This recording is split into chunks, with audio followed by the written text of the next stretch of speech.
My name is Jack McLean, and every week I stream live to update you all on the upcoming guests for our live podcast show, the PLP Live Chats, as well as the episodes that we release every week on Tuesday, Wednesday, and Friday. So let's get straight into it. This week we have JB Morin, who will be the episode will be released on Tuesday. He is a sprinting expert with a objective approach, and for anyone that's working in high performance, highly recommend listening in.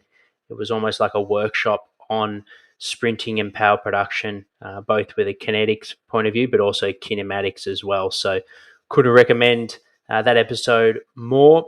We're also very thankful to have Swift Performance sponsor this episode. For those that don't know Swift, they were in 1995. Were commissioned by the Australian Institute of Sport to supply the dual beam timing systems. They're Australia wide. This project was for the Talent Identification project, which was running for up and coming 2000 Sydney Olympics. Since then, they've continued to produce high performance equipment to objectively measure not only your sprinting with speed gates, but also vertical jump measures and lots more. So, super thankful for Swift coming on board the podcast and sponsoring a few of our episodes. And for all the strength and conditioning coaches working in high performance sport, definitely check out their gear. It's the gold standard by heading over to the website swiftperformance.com. We'll chuck the link in our show notes. We have our Wednesday Get Better plan on acceleration, mainly focusing on your first three steps. So for the developing footballers out there that want to dominate this season and go from good to great, definitely recommend tuning into this episode. And then on Friday, our strength and conditioning coach intern for the Upway Tacoma Football Club, Beth Dowling, will be released on the Friday episode. So we'll interview her on her journey in strength and conditioning thus far. So if you're new to the industry, definitely recommend listening in to see what Beth's doing to better her career and prepare herself for a successful career in high performance sport. And definitely want to tune in for that one. She has a super open and honest approach. I'm really grateful for her coming onto the podcast and working with us at Prepare Like a Pro. Want to thank Troy Jones for this week's feature in writing us a fantastic review. Troy wrote awesome podcasts with quality guests. I love how Jack allows his followers to interact and get involved. Troy has been on our Academy program. For those that don't know, the Academy members pay $20 a month. They get full access to our shop for our presentations for free, as well as they have the ability to jump on the podcast and co-host with me behind the scenes and interview off air the guests, ask questions to better their journey. And some of the content also makes the podcast episode as well, which no doubt improves the episode because they think of questions that may be more relevant to our audience, particularly the athletes listening into the podcast. A lot of athletes really enjoy joining the academy, as well as strength and conditioning coaches that want to work in performance sport but may be just starting off in their career. They've also got a lot out of the episode. And for those listening into this episode, if you email us at jack@preparelikeapro.com with the subject heading Academy, I'll throw in a free one-on-one consultation session where in 30 minutes we'll go over your career goals, what you want to get out of sport, if you're a S&C or a practitioner working in sport, or for the athletes, we can do a field-based session or gym session. So that's complimentary for the rest of the month of January for those listening to this podcast episode only. As we know, our podcast listeners are our favorite clients. That's the podcast episodes for this week. On Thursday, we have a really exciting collaborative event, something I've been wanting to do. It's been in the pipeline for some time now, and that is having 5 AFL sports dietitian experienced practitioners to come on and present on a certain topic. So we'll be discussing almost bite-sized sort of areas that they have a real passion for and clearly have the expertise in. And I'll basically interview them on that topic for 5 to 10 minutes. we'll be streaming live. It's a free event, like I do every Thursday at 8:30 p.m. for our regular interview slot. And that's something that we'll look to do once a month for the year of 2022. So it's a new segment. Really keen, if you've been following the podcast for a little while, to hear back some feedback after this, our first one, and let us know if it's something you want to see more of. What we're thinking at this stage is something we could do, like high performance managers that work in AFL, get 5 of them together, or 4. Those working in state league programs, strength and power coaches, but also the specialist roles as well, and have that real holistic approach like we have on the category page of our website, having sports psychologists, coaches, so the technical side is covered as well, and then of course AFL players having a segment as well. So if you think this is something that interests you, or if you have any recommendations on a particular topic that you think would be really good to have a few experts discuss, make sure to email us or direct message us on the Instagram channel or any of your socials, wherever you are, and we'll definitely take that feedback on. Okay, we're going to stream over to Instagram now to answer this week's questions. We have a new way that you can also, which is another exciting thing that's happening with our podcast, you can actually send us a voice message now. So if you head to preparelikeapro/podcast.com, that's our podcast page on our website. Scroll down to the bottom, you can send us a voice message, and that is directly emailed to me, and you'll be featured on the podcast on our Sunday live show, which I'm now doing, and I'll answer your questions. So that's another dynamic way that we can interact, and hopefully I'll be able to help you with some information to better your game, or if you're a practitioner, to better your career. So if that's something you're interested in, or maybe you're a parent and you've got a few questions or queries on our services, programs for your child, or just general inquiries because you want your child to be the best that they can be, feel free to use that option to send in some questions. Okay, we're going to stream over to Instagram now for our live Q&A. If you have any questions or queries, make sure to send them through and I'll fit them in the next Sunday episode. G'day, Instagram world. Welcome to Prepare Like a Pro Live Chat Sunday show. We have 3 questions that have been sent in this week, all via email. And the first one is from Barry. Barry has written, best recovery for pre-season. Good question, Barry, and obviously it's quite a broad one, so I assume you're playing football because that's what we specialise in. So for footballers, best recovery typically will be active recovery because we're doing high training loads during January and February. We want to keep the body moving, so we don't want to be just lying around on the couch. We want to make sure that your body's staying active and you're feeling good. So going for light walks can be really good. Going for maybe a bike ride, or yoga, Pilates, any sort of low activity, even a light gym session, can do it like an activation-based gym session with some mobility in there, can be really good. Massage is another good recovery in pre-season. What we want to try and limit or avoid during pre-season to maximize our athlete development, all the hard work that you're doing, is any cold sort of freezing-based therapy, so think ice baths. Save the ice baths for in-season, where we're trying to reduce the inflammation and trying to really accelerate how fresh we feel going into games, where what ice baths can get in the way of our athlete development by reducing that inflammation, which is actually good in preseason. That inflammation is what's going to demand our body to improve, whether it be to get fitter, get faster, get stronger. So that would be my advice for you, Barry. Hopefully that helps. And for everyone that's tuned into Instagram, if you have any questions, feel free to hit us up and send through your questions. I'll do my best to answer them. Next one's from Tom. I need to drop 5 on my skin folds in 4 weeks' time. What should I do?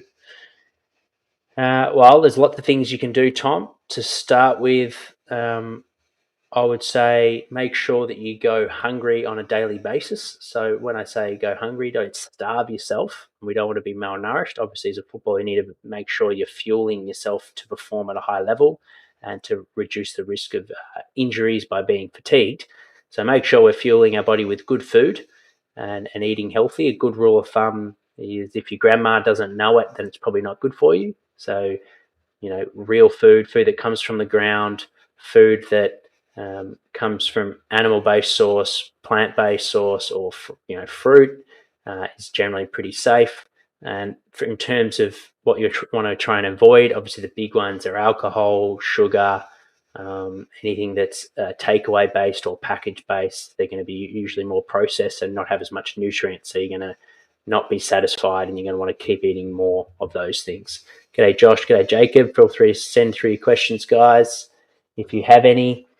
So that would be my number one recommendation, would be eat healthy, eat clean, and make sure you go hungry throughout the day. So when you are feeling hungry, think of that as your fat burning zone from a mindset point of view. So drag that out for a period of time.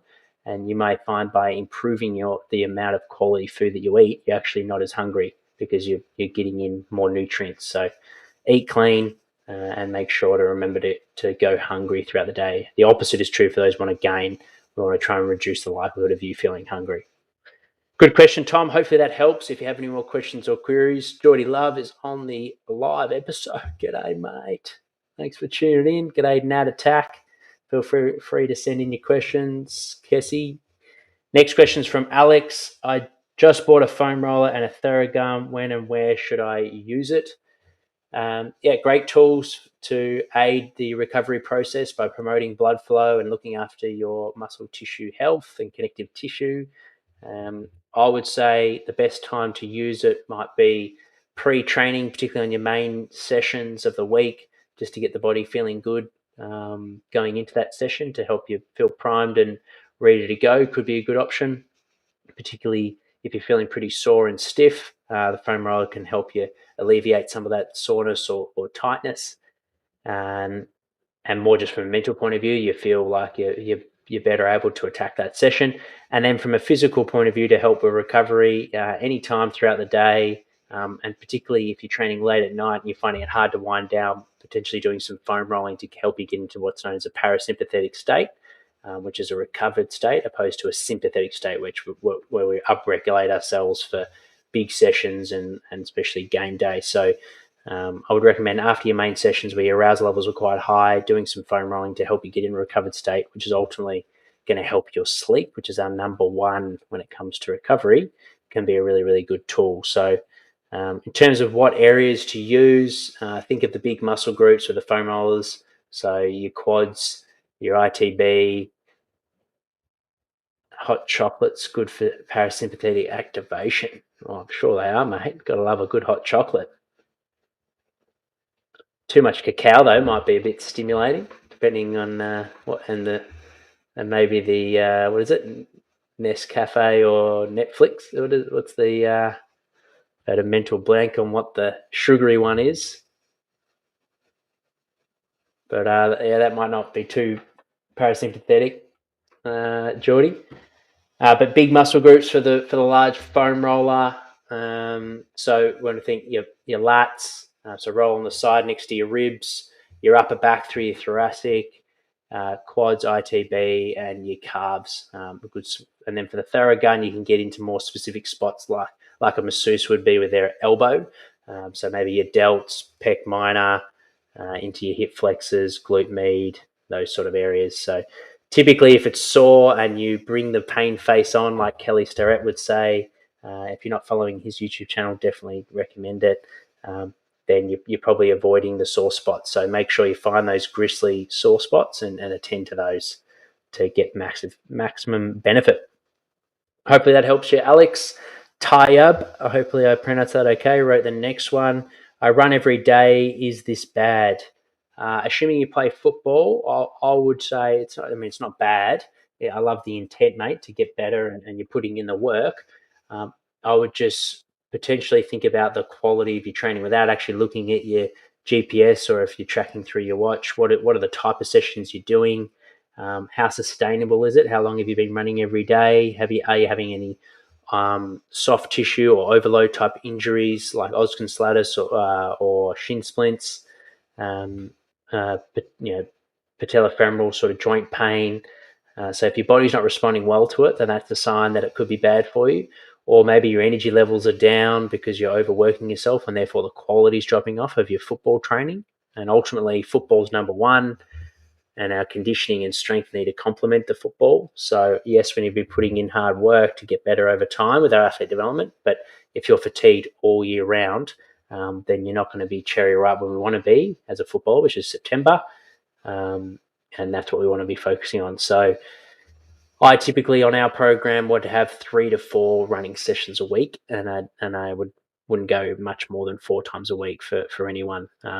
So everyone is a little bit different, and there are some outliers to that rule of thumb, but in general, 4 times a week is plenty, and make sure that we've got themes to our sessions. So speed, sort of repeat speed session, some threshold-based work where your heart rate's well above 90% max heart rate for a good period of time. So we're working on that physiology, working on your aerobic capacity, and then maybe some mixed phys session, change of direction work. So making sure that we're training for football. We're not training to improve like a 5K or a half marathon outcome. We're focusing everything about the game and working back from that. So think about how you play. If you're running every day, are you running it fast? Are you getting change direction work in that we need as football? You focus on your first 3 steps.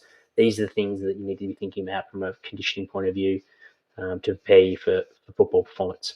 But great question, Tayab, and thanks for everyone that tuned in live. Our power tip for this week is on acceleration and on improving your running efficiency. So if this is something that you're interested in, have someone film the start of a run session from front on, side on, and rear, and then film at the end of the session. Same thing, side on, front on, and from the rear. And what we want to look for are these 3 common mistakes: head movement, moving around side to side, up and down. We want to try and keep a nice, still, neutral neck, head position. Are your arms crossing crossways over the body? We want to try and be moving nice, compact, straight up and down.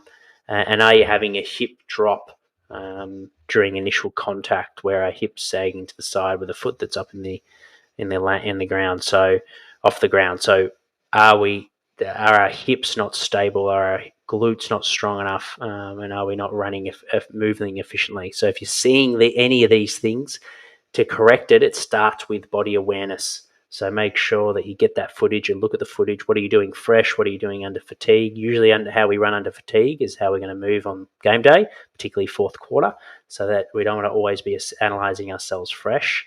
We want to make sure you're also analysing yourself under fatigue, what's popping up there. Remember, as a footballer, you're going to move majority of your time at a slow pace. So if you can't move well slow, you're going to be leaking a lot of energy. And when it's your turn to go, you won't have a maximum amount of intensity to get to the ball first. So it's really, really important that we are moving well, we're moving efficiently. So when it is your time to go, you have the juice to be able to win the contest and break away. So hopefully this helps. If you need any questions or queries, or if you want to send that video through to us, feel free to. More than happy to give you some free advice. Just email it through or send it direct message via our socials, and I will give you my 2 cents worth. Thank you for everyone that's tuned in to this week's Prepare Like a Pro live chat show. I'll see you on the next episode. Please like, share, and subscribe to our podcast. The support goes a long way in spreading our message and helping more people not only get fitter, faster, and stronger, but also improve their lifestyle as well. So we want to feel good, look good to help our football performance. I'll see you guys on the next episode.